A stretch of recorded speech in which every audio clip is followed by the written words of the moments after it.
Bien, buenos días. ¿Me oyen bien? Qué gusto verlos. Hace 15 días tuve el privilegio de estar acá. Hoy nuevamente repito, no porque sea muy bueno, sino porque mi papá estaba enfermo y entonces lo voy a reemplazar. Gracias por sus oraciones por la familia. Han estado mejorando, ahí van, pero tienen que seguir juiciositos allá, cuidándose su gripa y que sus mocos queden a un lado. Sigan orando, por favor, por ellos que lo necesitan bastante. Mi hermana ya en la casa, que era como la mayor preocupación que tenían, pero gracias a Dios todo muy bien. Hace 15 días iniciamos, o les comenté que en SUBA iniciamos este año estudiando acerca del discipulado. Y hemos estado trabajando basándonos en las clases que recibimos algunos de nosotros del Instituto Fiel acerca de este tema. Y con base en esas cosas que descubrimos allí, que el Señor nos ha estado revelando, yo tuve la oportunidad de preparar 3 mensajes acerca del Sermón del Monte. Entonces vamos a ubicarnos en Mateo, capítulo 6, el día de hoy. Hace 15 días hablamos del capítulo 5 y hoy vamos a hablar del capítulo 6. En el capítulo 5, el Señor Jesús empieza a dar un sermón, una charla a mucha gente que estaba alrededor de él, algunos creyentes, otros no creyentes, pero interesados en escuchar, sinceramente, otros por puro interés de qué podían recibir del Señor Jesús. Es decir, había una multitud allí con corazones dispuestos, pero también algunos otros con corazones no tan dispuestos, y el mensaje que el Señor dirige en esa oportunidad lo da a todos aquellos que realmente quieran hacer la obra de discípulos. Y entonces Él les hace algunas advertencias de lo difícil que es ser un discípulo, de que esto no es un juego, de que esto es en serio y va a costar, pero les da también unas bienaventuranzas. Si lo recuerdan, los primeros 12 versículos del capítulo 5 hablan de esas bienaventuranzas como diciéndoles, va a ser difícil, pero aquí estoy yo. Van a sufrir, aquí estoy yo. La van a pasar mal en algunos momentos, pero aquí estoy yo. ¿Se le miden? Era como el reto que les daba el Señor Jesús a sus discípulos o a las personas que querían seguirlo. Y luego empieza a dar algunas indicaciones y vamos a recordar, tan pronto esté la presentación, que vimos acerca de algunas características que deben manifestar los discípulos del Señor. Aclarábamos que no es discípulo del Señor el que viene y se sienta aquí cada 8 días, no necesariamente es un discípulo del Señor. No necesariamente es un discípulo del Señor el que dice yo soy cristiano, ¿sí? Decíamos que el discípulo del Señor es aquel que es un hijo de Dios. Si lleva 1 hora de hijo de Dios o lleva 20 años como hijo de Dios, la diferencia es la edad, pero en espiritual, pero es un discípulo. Entonces, el que es hijo de Dios es discípulo. Que haga la obra de discípulo es diferente. Yo puedo ser un discípulo del Señor y no hacer la obra de discípulo, hacer lo que se me venga en gana. O puedo ser un hijo de Dios, ser un discípulo y hacer la obra de discípulo. Y entonces estas características que están buscándolas, no se preocupen, deben manifestarse en la vida de cada creyente. Y hoy, en el capítulo 6, vamos a ver, ¿cómo lo digo? Dos grandes grupos, 2 grandes manifestaciones, 2 grandes comportamientos, digámoslo así, que un discípulo debe tener. Y antes de empezar, oremos que el Señor hable a nuestros corazones. Ya oraron por mí, me sentí regañado en la oración de Eduardo. Oremos por Luis Enrique, así me decía mi mamá cuando estaba brava. Toda la vida he sido Quique, entonces por favor no se preocupen, es molestando a Eduardo. Oremos. Gracias, Padre, porque eres bueno con nosotros y gracias porque tú nos amas. Gracias por hablar a nuestros corazones, gracias por usar al Espíritu Santo para recordarnos las cosas que nos has enseñado, también para enseñarnos cosas que debemos aprender, a veces también para redarguirnos, para corregirnos, Señor. Gracias por eso. Queremos en esta mañana que tu Espíritu nos hable y que podamos hacer tu voluntad, que podamos ser guiados por ti, que podamos escuchar tu voz, que podamos ser sensibles y sobre todo también obedientes. Gracias porque somos tus hijos, aquellos que hemos depositado la fe en Cristo para salvación y asimismo somos discípulos. Ayúdanos a hacer la obra de un discípulo. Amén. Bien, entonces vamos a ubicarnos en el capítulo 6. Bien, aquí vamos antes de leer el capítulo 6, gracias porque encontraron las... listo. Si quieres, sácalas todas. Esto fue lo que vimos en el capítulo 5.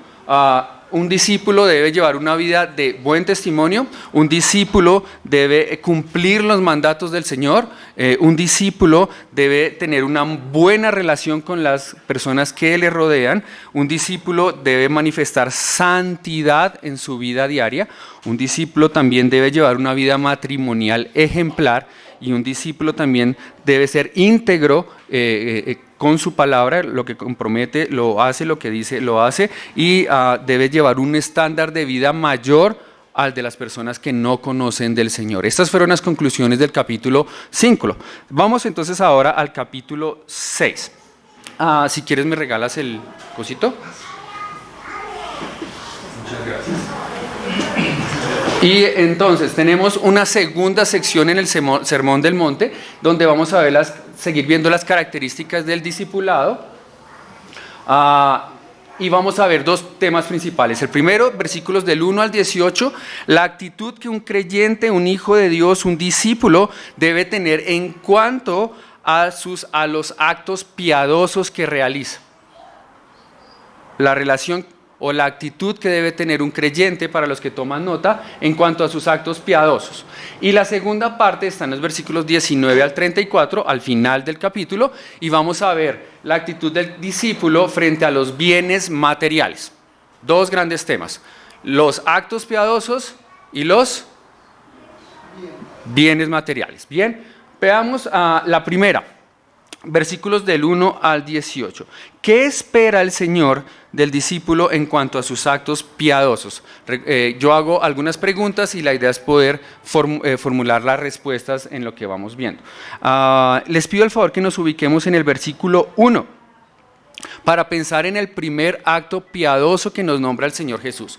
Léalo allí en su Biblia, en la que más le guste, en la que más tenga a la mano. Lea los versículos del 1 al 4 allí. Tómense 30 segundos.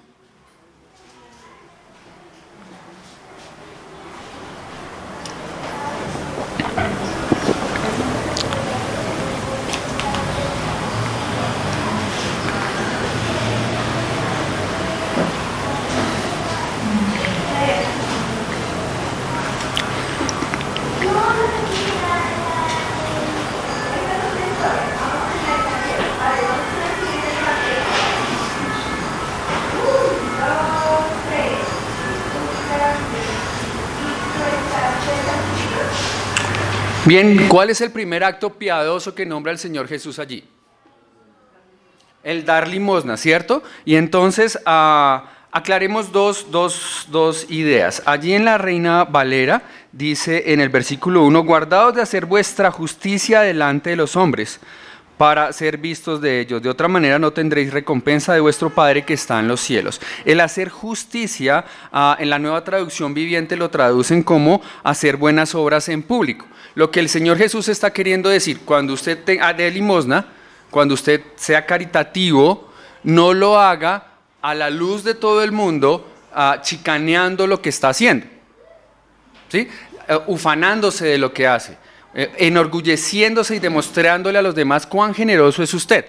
No, eso no lo debe hacer. Otra cosa que debemos pensar, o que quiero que nos llevemos aquí, es en el versículo 2, dice, cuando des limosna. El dar limosna es un sinónimo de realizar actos de caridad. Cuando usted haga algo bueno por alguien, dice el Señor, no hagas tocar trompeta delante de ti. Entonces, para qué hago esta aclaración? Para sacarnos un poquito del contexto católico en el que de pronto algunos de nosotros crecimos, en donde la limosna es simplemente sacar unas monedas y ponerlas dentro de una bolsita o en una cajita, ¿sí? Aquí el Señor está yendo más allá que eso. No es solamente el hecho de dar algo de dinero a alguien, sino pensemos los señores discípulos, cuando ustedes quieran hacer un acto bondadoso, caritativo, generoso con alguien, entonces, ¿cómo debe ser? Y es lo que va a explicar aquí. Entonces la pregunta que yo formulo es, bueno, ¿qué espera el Señor del discípulo cuando haga esos actos caritativos? ¿Qué es lo que espera el Señor que sean la actitud de un discípulo? El versículo 1 creo que nos da la respuesta a esa pregunta. ¿Cómo debería ser ese acto caritativo de un hijo de Dios, de un discípulo? ¿De qué manera debe hacerlo? ¿Cuál debe ser la actitud? Uh-huh. ¿Y qué quiere decir eso de hacerlo en secreto? ¿Qué quiere decir ese en secreto? Prudentemente, no divulgarlo, que nadie se dé cuenta, uno pasa desapercibido, no buscando gloria propia. Muy bien. ¿Alguno de ustedes ha escuchado que a algún cantante famoso o algún deportista crea una fundación en pro de los niños, ¿no? Y entonces sale él allá o ella allá, sí, no, es que mi corazón es muy generoso, y ¿sí? ¿Eso es lo que debemos o no debemos hacer? Eso sería lo que no debemos hacer. Si alguno de ustedes tiene los recursos suficientes para hacer una fundación, ojalá y sea, pues lo hace anónimo. Si alguno de ustedes quiere ayudar a alguien porque está enfermo, pobres 3 ancianitos, 2 ancianitos y una niña ya en la casa enfermos, pueden hacer las visitas de caridad o dejarles la comida ahí e irse, que nadie se dé cuenta, ¿sí? Ese es el punto. ¿Cómo sería ese acto de caridad? ¿Qué es lo que espera que el Señor hagamos nosotros? ¿Que no hagamos actos de caridad? No, ¿cierto? Sí debemos hacerlos. Pero ¿cómo no debemos hacerlos? Perfecto. Entonces, un discípulo va a hacer actos caritativos. ¿Los estamos haciendo? Es la pregunta. ¿Y cómo debemos hacerlos? En secreto. Que sea entre el Señor y yo. Que la hermana amaneció con un mercado enfrente de la puerta y dice, gloria a Dios, ¿quién sería? Ni idea. Que el hermano tenía la necesidad de un trabajo y entonces alguien llevó la hoja de vida del hermano y lo llamaron y lo contrataron. ¿Quién fue para darle las gracias? Ni idea. Que el hermano necesita que le ayuden a crecer espiritualmente y entonces alguien le ofrenda para que se inscriba en el Instituto Fiel y pueda tomar las clases. ¿Y quién fue para? Ni idea. Bondad, generosidad, pero entre el Señor y cada uno de nosotros. Pero hay que hacerlo. Entonces, debemos hacerlo con humildad. Que nadie tenga por qué darnos el golpecito en la espalda, ni el apretón de manos, ni las gracias, porque es para el Señor al final. Veamos el segundo acto piadoso. Versículos 5 al 15. Cuando ores, no seas como los hipócritas, porque ellos aman orar en pie en las sinagogas y en las esquinas de las calles para ser vistos de los hombres. De cierto os digo que ya tienen su recompensa. Mas cuando tú cuando ores, entra en tu aposento y cerrada la puerta, ora a tu Padre que está en secreto. Y tu Padre que ve en secreto, ¿qué pasará? ¿Qué hará? Te recompensará en público. Y orando no uses vanas repeticiones, como los gentiles que piensan que por su palabrería serán oídos. No os hagáis pues semejantes a ellos, porque vuestro Padre sabe de qué cosas tenéis necesidad, antes que vosotros le pidáis. Dejemos hasta allí por ahora. Entonces, ¿cuál es el segundo acto caritativo que el Señor quiere que hagamos? El segundo acto piadoso, que el Señor quiere que hagamos. Orar. Entonces, la caridad es un acto piadoso, debemos hacerla humildemente. El segundo acto piadoso es la oración. Y el Señor empieza diciéndonos lo que no debemos hacer, lo que no es conveniente hacer cuando oremos. ¿Qué no es conveniente hacer cuando oremos?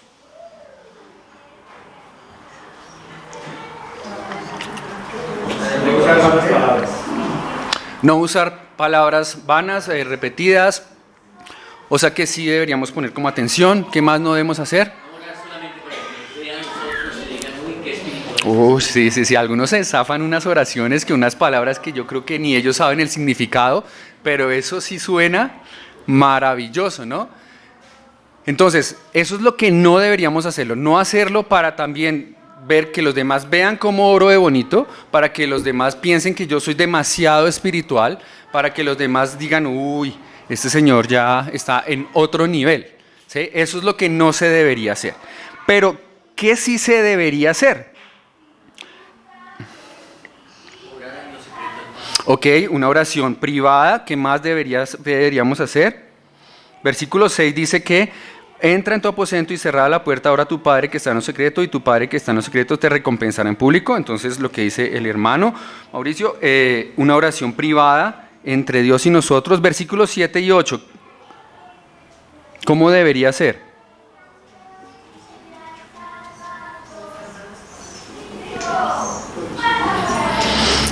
Una oración que sea consciente de lo que estamos haciendo. ¿Alguno de ustedes rezó alguna vez un rosario? ¿Un Ave María? ¿Y de verdad estaba pensando en lo que decía? ¿No?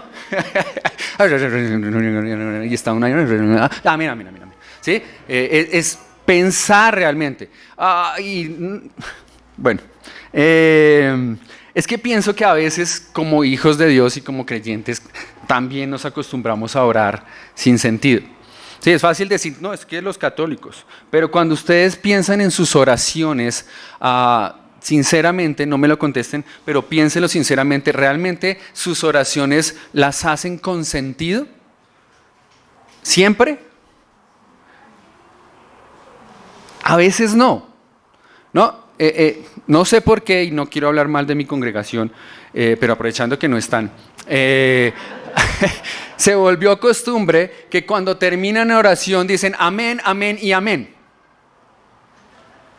¿Por qué? ¿Sí? No tiene nada de malo, pero realmente estamos pensando, ¿será que si decimos 3 veces amén la oración va más a la fija y llega directo allá a la presencia del Señor? ¿Sí? O nos pasa que a veces empezamos una oración, oh Dios bendito, y todas las oraciones las empezamos con oh Dios bendito, y no está mal bendecir a Dios, pero puede estar pasando que se vuelve una muletilla y empezamos a decir siempre las mismas oraciones, las mismas palabras, y no estamos rezando una Ave María, pero puede que nuestra oración no esté teniendo el sentido que debe ser, que debe tener. Eso es lo que debería pasar. Entonces, versículos 9 al 13 que nos detuvimos, dice, vosotros pues os oraréis así, Padre nuestro que estás en los cielos, santificado sea tu nombre, venga tu reino, hágase tu voluntad, como en el cielo, así también en la tierra. El pan nuestro de cada día, dádnoslo hoy, y perdónanos nuestras deudas, como también nosotros perdonamos a nuestros deudores, y no nos metas en tentación, mas líbranos del mal, porque tuyo es el reino, y el poder y la gloria por todos los siglos. Amén. Estos versículos nos enseñan que la oración debe ser conforme a lo que Dios nos enseña debemos orar. Nuestro Señor Jesús nos enseñó a orar. Ahora, ¿cogemos esta oración y la volvemos una Ave María? ¿O la volvemos un rosario o la volvemos...?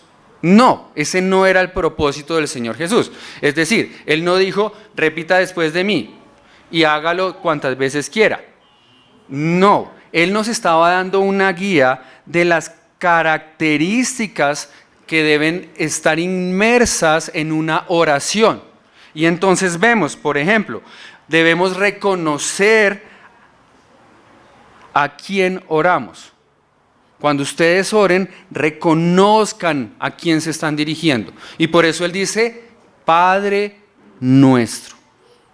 La oración va dirigida al Padre y entonces eso ya nos hace pensar en el amor del Padre, el cariño del Padre, el cuidado del Padre, ¿cierto? También debemos reconocer en dónde se encuentra el Padre y cuán alejado estoy yo de Él en ese sentido.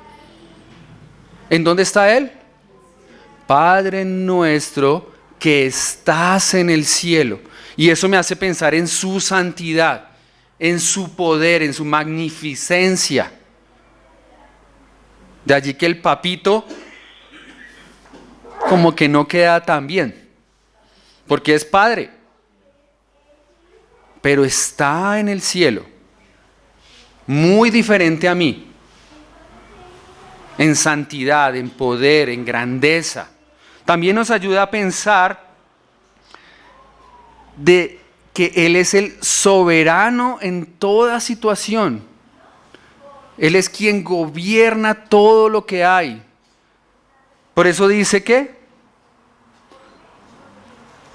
hágase tu voluntad. Yo me dirijo a ti pidiéndote y rogándote esto y aquello, pero tú eres soberano de hacer lo que te plazca.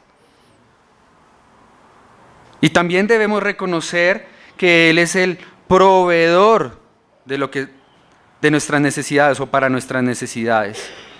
El pan de cada día, dásnoslo hoy.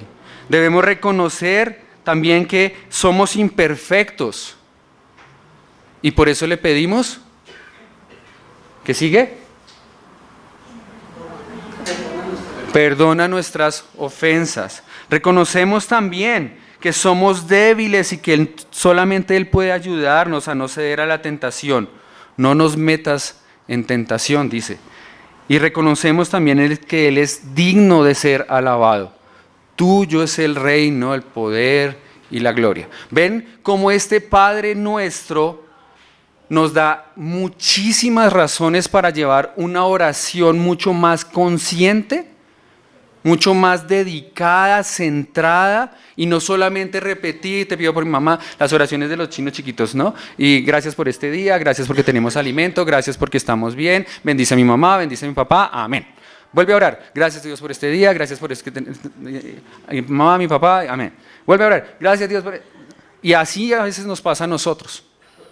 El Padre nuestro nos ayuda a pensar en que nuestro acto piadoso de orar debe ser sincero, versículos 5 y 6 que lo veíamos ahorita. También nos ayuda a pensar a que se haga con conciencia, versículos 7 y 8 que lo vimos ahorita también, que nos haga según el modelo que Él nos enseñó, pero no como una vana repetición, sino que nos ayuda a pensar en diferentes aspectos que debe incluir la oración: arrepentimiento, perdón de pecados, peticiones, exaltaciones a Dios, reconocimiento de su voluntad, de su soberanía, diferentes aspectos que deben estar inmersos en la oración.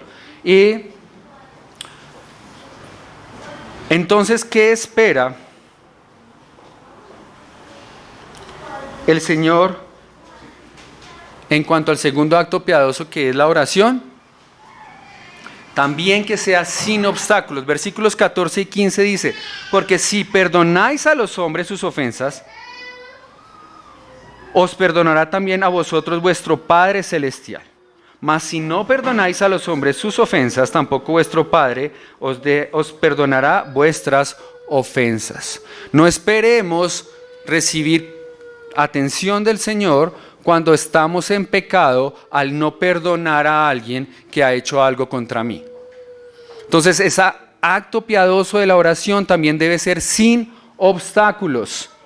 Y un obstáculo, la Biblia lo dice también más adelante, es el acostarme teniendo un problema con alguien y no habiendo hecho lo posible para solucionarlo. Segundo acto piadoso, ¿el primero cuál era? La caridad, el dar, la limosna, ¿se acuerdan? Y debíamos hacerlo humildemente. El segundo acto es la oración.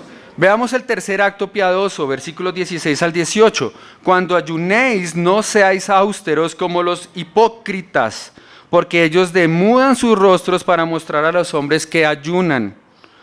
De cierto os digo que ya tienen su recompensa. Pero tú cuando ayunes, unge tu cabeza y lava tu rostro para no mostrar a los hombres que ayunas, sino a tu Padre que está en secreto, y tu Padre que ve en lo secreto te recompensará en público. Al igual que con la oración, el Señor primero nos dice lo que no debemos hacer. ¿Qué no debemos hacer? Dar apariencia de piedad, falsa piedad. ¿Cómo estoy yo? ¿Por qué está tan decaído, hermano? No, es que estoy ayunando, porque yo soy muy, muy piadoso. Nada, que no se note. Igual de coloraditos y rozagantes, gorditos y bonitos, como dicen los pingüinos de Madagascar. Sí, así nos debe ver. Estamos ayunando, llevamos 2, 3 días, 1 hora, media hora, no sé, cada uno define cómo hace su ayuno, pero hacerlo de manera que los demás no lo noten. Para el Señor, sinceramente para Él, con devoción a Él, para agradecerle, para exaltarle, para lo que sea el propósito por el cual estemos ayunando, no para manipular a Dios. Ojo, el ayuno no es para manipular a Dios. Yo dejo de comer para que tú me regales el Ferrari rojo que quiero. No, ¿sí? No. El ayuno no es para manipular a Dios. El ayuno es para tener un tiempo de oración, de exaltación, de glorificación, de dedicación al Señor, dejando a un lado algo que por naturaleza me hace falta, que es el alimento, para poder concentrarme en Él. No es para manipular a Dios. ¿Y cómo entonces sí debe ser?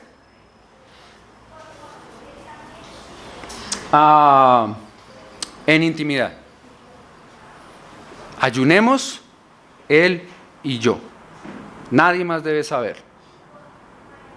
Para poder tener ese tiempo precioso con el Señor en un acto piadoso. Entonces, vimos hasta acá la actitud que los discípulos deben tener en cuanto a sus actos piadosos. Vamos a poder pasar a los últimos versículos del capítulo para pensar la actitud que el creyente, hijo de Dios, discípulo activo que quiere hacer la voluntad de Dios, debe tener hacia los bienes materiales. Y nos ubicamos en el versículo 19. Lean, por favor, allí en sus Biblias, la versión que tenga que le guste, los versículos 19 al 21 y pensemos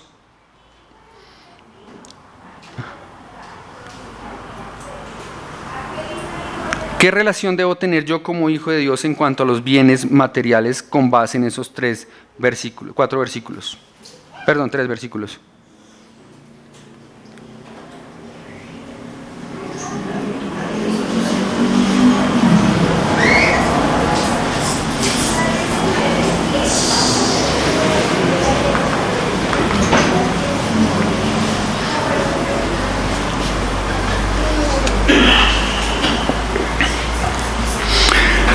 ¿Qué relación debe tener, o qué espera, el Señor en cuanto a los discípulos y los bienes materiales?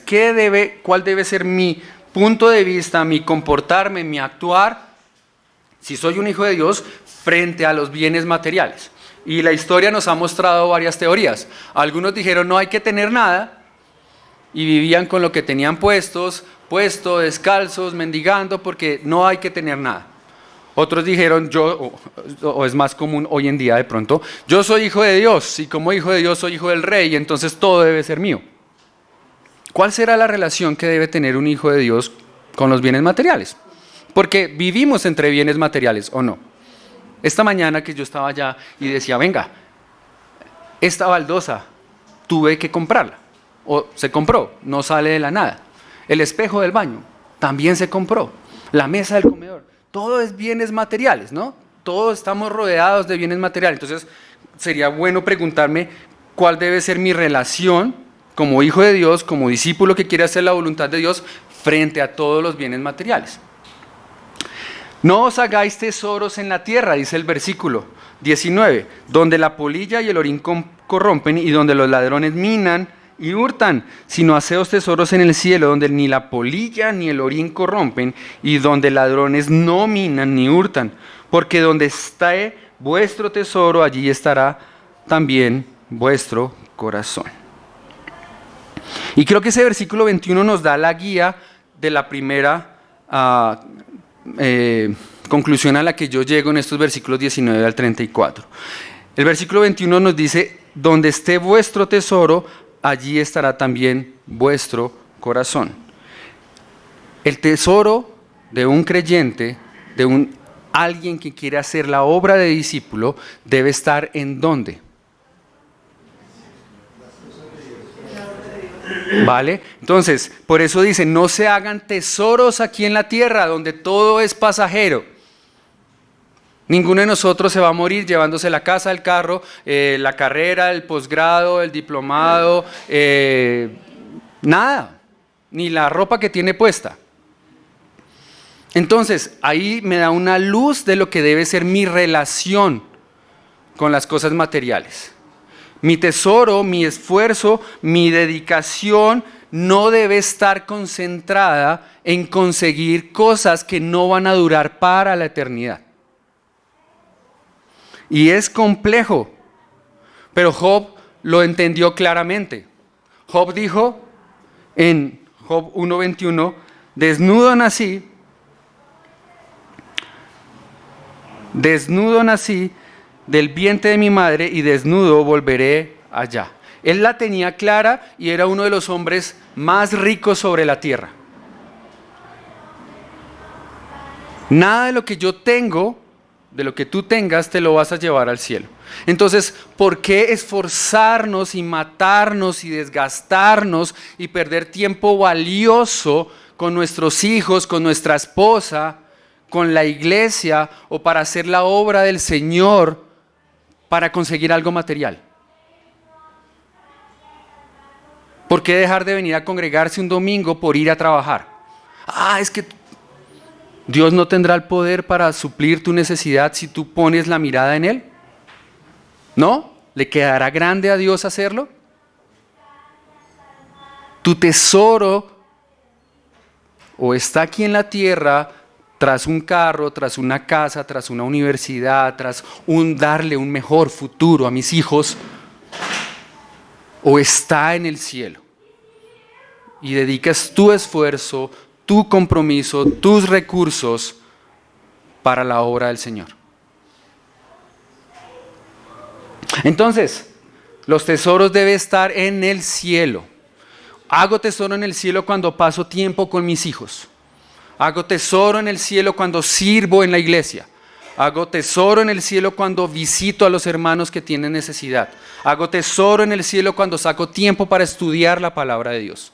Hago tesoro en el cielo cuando mis recursos se están invirtiendo en algo que va para la eternidad. ¿Malo tener carro?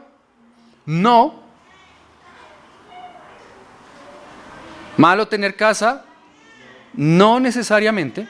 Pero si eso me está quitando mi tesoro, lo estoy poniendo en la casa, en el carro, ahí sí, mejor seguir pagando arriendo. ¿Hago entender? No estoy diciendo que el cristiano deba ser conformista, pero que cada plan que realice lo examine frente a esto es un tesoro para mí aquí en la tierra y porque debo tenerlo, porque todo el mundo decente debe tener una casa propia, o porque esta casa la puedo utilizar para la gloria de Dios y porque el Señor me permite trabajar y no voy a descuidar las cosas del Señor por estar consiguiendo lo de la cuota mensual, y cada uno analizará cómo hace su vida. Pero el tesoro debe estar en el cielo. Donde esté tu tesoro, allí también estará vuestro corazón. Versículos 22 al 24.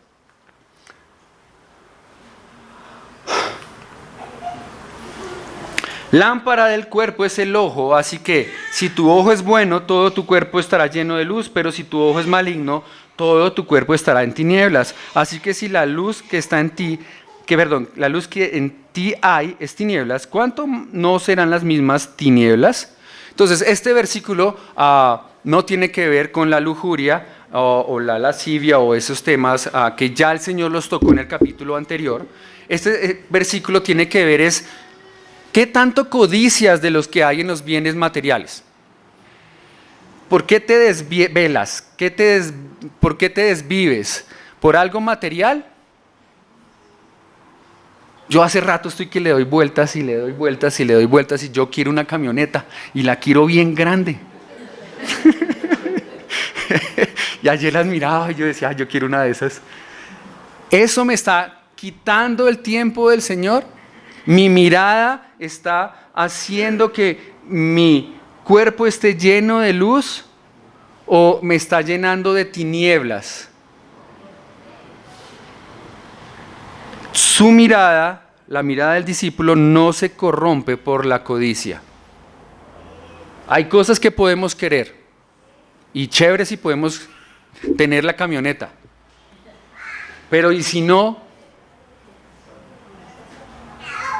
Dios, no me amas.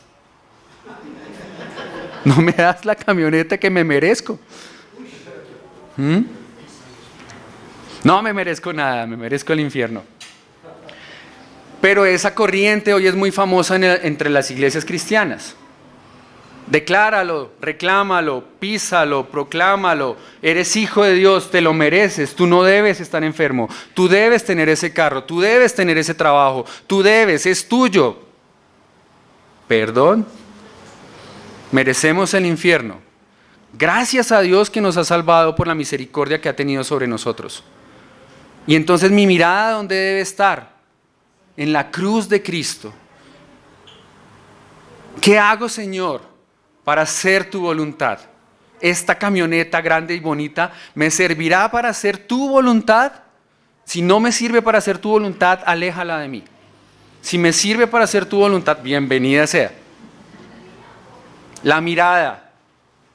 Y mirábamos al vecino, y porque el vecino sí logró construir el tercer piso y yo hasta ahora voy en uno. Y miro al señor del frente y digo, venga, y el señor, porque si tiene aspiradora y yo tengo una escoba. Y miro al compañero del trabajo y él llega en carro y yo tengo que montar en Transmilenio. ¿Y cómo se siente el corazón? ¿Cómo debería sentirse el corazón? Nuestra mirada puede corrompernos, desear más allá de lo que necesitamos, de lo que Dios quiere para nosotros. Insisto, no es ser conformista, sino es todo pasarlo por el tamiz, por el cernidor, por el filtro de la voluntad del Señor para sus discípulos. Esto es lo que yo requiero, Señor. Me gustaría estar sano, pero si me quieres enfermo y puedo darte gloria a ti enfermo, que así sea. Pablo oraba, ¿no? 3 veces le pedí a Dios que me quitara este problema, esta enfermedad, y Dios dijo, bástate mi gracia, mi poder se perfecciona en tu debilidad. Y Pablo dijo, amén, seguiré enfermo. Nuestra mirada. 25 al 34. Ninguno puede servir a 2 señores porque o aborrecerá al uno y amar al otro, o estimará al uno y menospreciará al otro. No podéis servir a Dios y a las riquezas. Por tanto os digo, no os afanéis por vuestra vida, qué habéis de comer o qué habéis de beber, ni por vuestro cuerpo, qué habéis de vestir. ¿No es la vida más que el alimento y el cuerpo más que el vestido? Mirad las aves del cielo que no siembran, ni ciegan, ni recogen en graneros, y vuestro Padre Celestial las alimenta.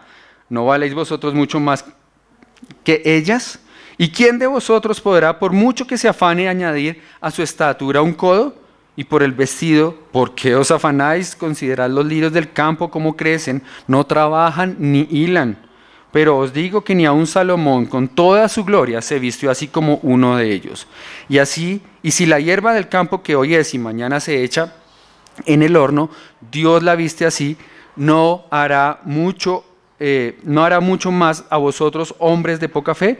No os afanéis diciendo, ¿qué comeremos o qué beberemos o qué vestiremos? Porque los gentiles buscan todas estas cosas, pero vuestro Padre Celestial sabe que tenéis necesidad de todas estas cosas. Mas buscad primeramente el reino de Dios y su justicia, y todas estas cosas os serán añadidas. Así que no os afanéis por el día de mañana, porque el día de mañana traerá su afán.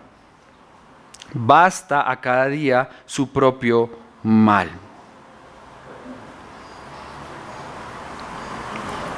El Señor entonces lo que nos dice allí en estos últimos versículos, concluyendo este capítulo, es que los afanes de las necesidades básicas que tenemos cada uno de nosotros, que son comunes, no deben desviarnos de la mirada al Señor, a Dios, a su obra.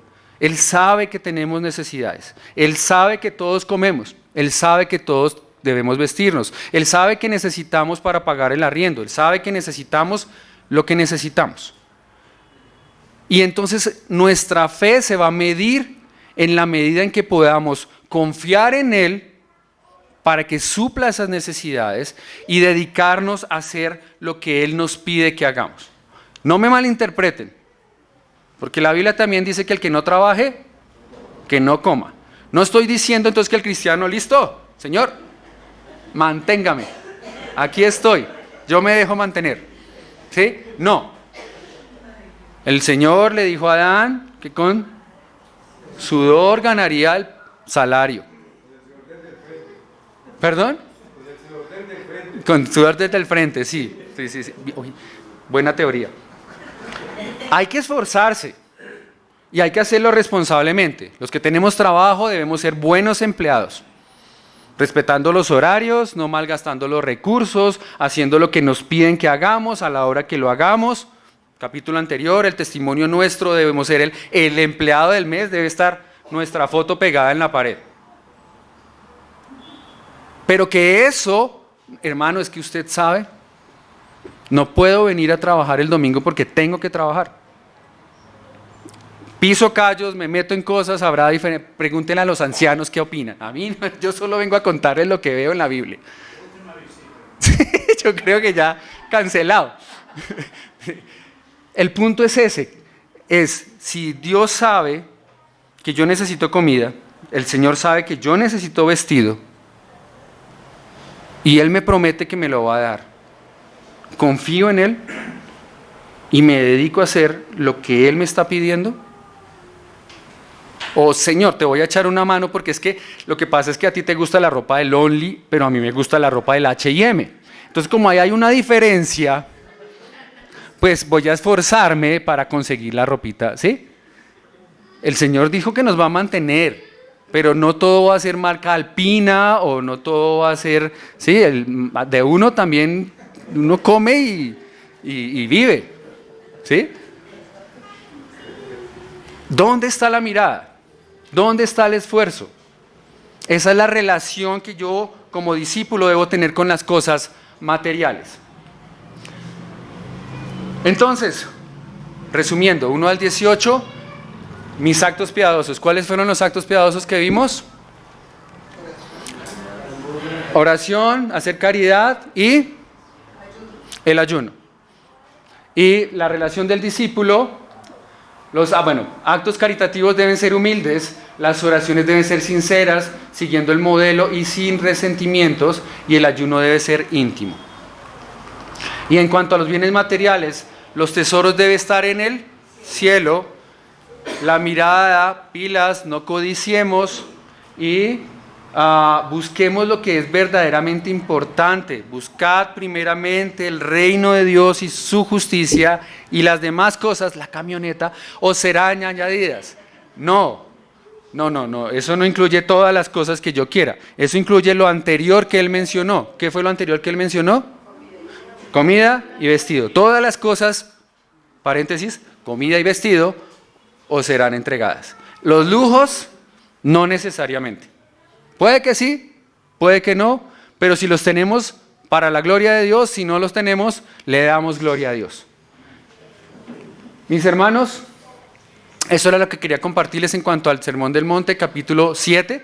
Si alguno se enferma, me dejan hacer el capítulo 6, me dejan hacer el capítulo 7.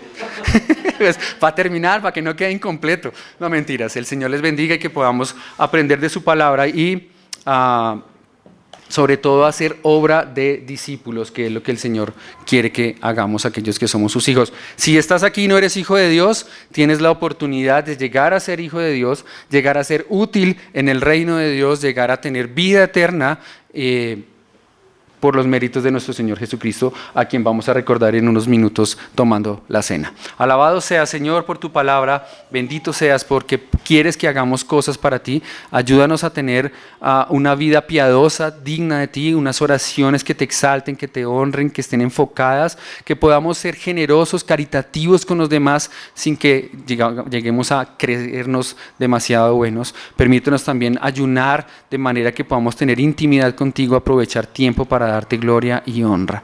Ayúdanos también a que nuestra relación con los bienes materiales sea de acuerdo a tus planes, con los ojos puestos en el cielo, no acumulando, no acaparando. Ayúdanos también a no ser codiciosos, que nuestra mirada no nos engañe y no creamos que merecemos o que debemos tener cosas que realmente tú no quieres para nosotros. Y también ayúdanos a que podamos estar tranquilos, confiando en ti, dedicándonos a las cosas del Señor, sabiendo que tú suplirás las necesidades básicas que nos acechan cada día, Señor. Gracias por estar con nosotros y gracias por esta iglesia. Amén.